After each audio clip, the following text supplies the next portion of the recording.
एक नई वीडियो के साथ आज मैं फिर हाजिर हूं, आपका होस्ट दोस्त विक्रांत जोशी आपका स्वागत करता हूं मेरे मास्टर में, जिसमें हम लेके आते हैं वर्ल्ड अफेयर्स और डिफेंस की दिन भर की टॉप खबरें। तो चलिए जान लेते हैं। अपनी सबसे पहली खबर की बात करेंगे तो पार्लियामेंट्री स्टैंडिंग कमेटी की तरफ से निकलकर सामने आ रही है। उसकी रिपोर्ट में यह बताया गया है कि डीआरडीओ को जो फंड दिए जा रहे हैं उनको और बढ़ाने की आवश्यकता है। इस कमेटी ने विगत 5 साल में डीआरडीओ को जो फंड दिए गए थे उसका अवलोकन किया और उसके बाद एक रिपोर्ट बनाई है जिसमें कि निकलकर सामने आया है कि 2021-22 में जो फंड डीआरडीओ को दिया गया था वो हमारी जीडीपी का 0.078% दिया गया था, जो कि 2017-18 में दिए गए फंड 0.088% था, उससे काफी कम हो गया। इसका मतलब यह है कि समय अवधि के साथ साथ डीआरडीओ को दिया जाने वाला फंड कम होता चला जा रहा है। अभी इस फिस्कल ईयर में जो डीआरडीओ को फंड दिया गया है वो 23,263 करोड़ रुपए दिया गया है, जो कि डिफेंस बजट का लगभग 5.6% है।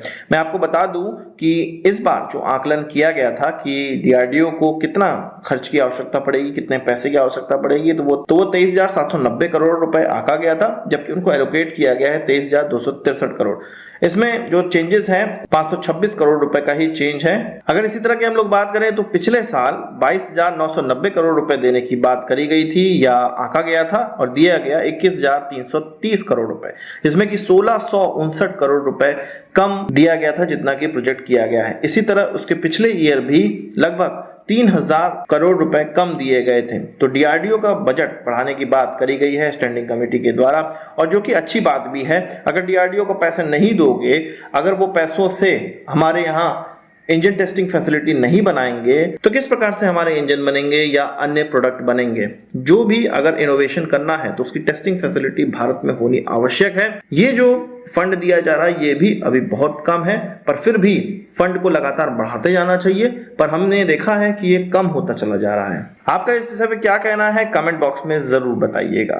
अब बात कर लेते हैं यूक्रेन रशिया युद्ध की, जहां पाकिस्तान यूक्रेन को लगातार हथियार भेजता चला जा रहा है। वहीं यूक्रेन की डिप्टी प्राइम मिनिस्टर की भारत यात्रा हुई थी। दोनों ही चीजों पर हम लोग बात करेंगे। सबसे पहले हम लोग बात कर लेते हैं कि यूक्रेन के द्वारा या यूक्रेन की डिप्टी प्राइम मिनिस्टर के द्वारा क्या कहा गया। संक्षिप्त में उन्होंने ये कहा है कि यूक्रेन का साथ दो इस युद्ध में। इसके अलावा प्रेस वार्ता में उन्होंने ये भी कहा कि भारत विश्व गुरु बनना चाहता है या विश्व गुरु तभी बन पाएगा जब वो सही का साथ देगा और इनोसेंट लोगों को जो मारा जा रहा है, जो मारने वाले हैं, उनके खिलाफ खड़ा होगा। यानी कि यूक्रेन का साथ देगा या यूक्रेन के साथ खड़ा होगा, तभी सही मानों में विश्व गुरु भारत बन पाएगा।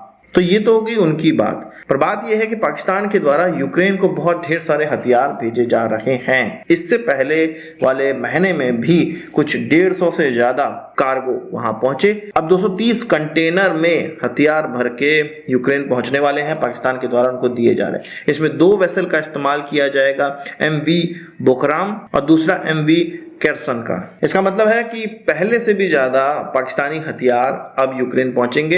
ये यूक्रेन डायरेक्ट नहीं पहुंचते हैं, ये बीच के मीडिएटर्स के द्वारा खरीदे जाते हैं, या आप कह सकते हैं कि शेल कंपनियों के द्वारा खरीदे जाते हैं और तब जाके ये धीरे धीरे यूक्रेन तक पहुंचते हैं। इफ पाकिस्तान यूक्रेन का साथ दे रहा है तो भारत, जनरल सी बात है कि यूक्रेन का साथ नहीं देगा, नहीं देना चाहिए। वहीं भारत तो और भी, हम जानते हैं कि हमारे NSA रशिया गए हुए थे और भी हम लोग वहां पर पाकिस्तान की शिकायत करके आए हैं कि भाई देखो इस तरह से हथियार जा रहे हैं, अगर तुम JF-17 के लिए जो RD-93 इंजन है वो भेजते रहोगे तो इसी तरह की चीजें होती रहेंगी।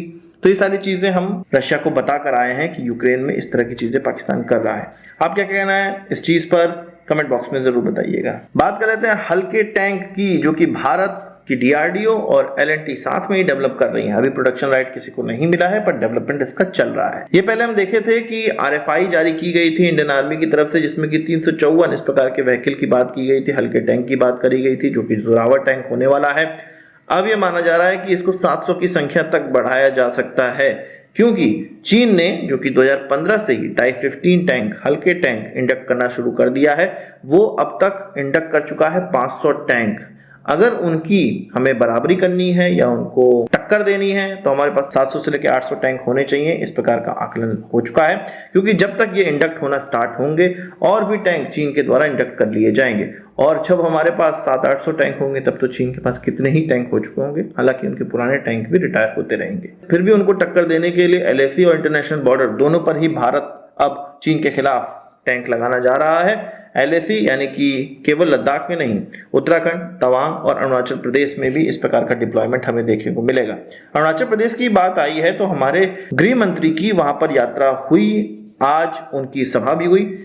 इस पर चीन काफी नाखुश था। हम जानते हैं कि जैसे कि अरुणाचल प्रदेश में कोई यात्रा होती है, चीन नाखुश हो जाता है और कहता है कि भाई ये उनकी टेरिटरी में कोई घुसपैठ हो रही है।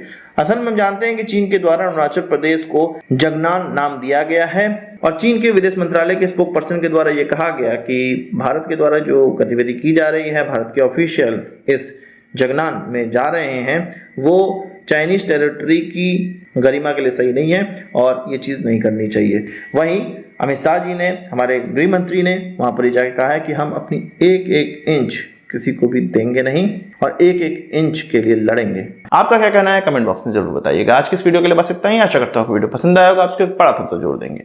इस वीडियो से संबंधित सवाल सुझाव हो कमेंट बॉक्स में जरूर लाइएगा और यदि आपने हमारा चैनल सब्सक्राइब नहीं किया उसे भी कर लीजिए, क्योंकि हम इस प्रकार की वीडियो लाते रहते हैं। नमस्कार, थैंक यू, जय हिंद।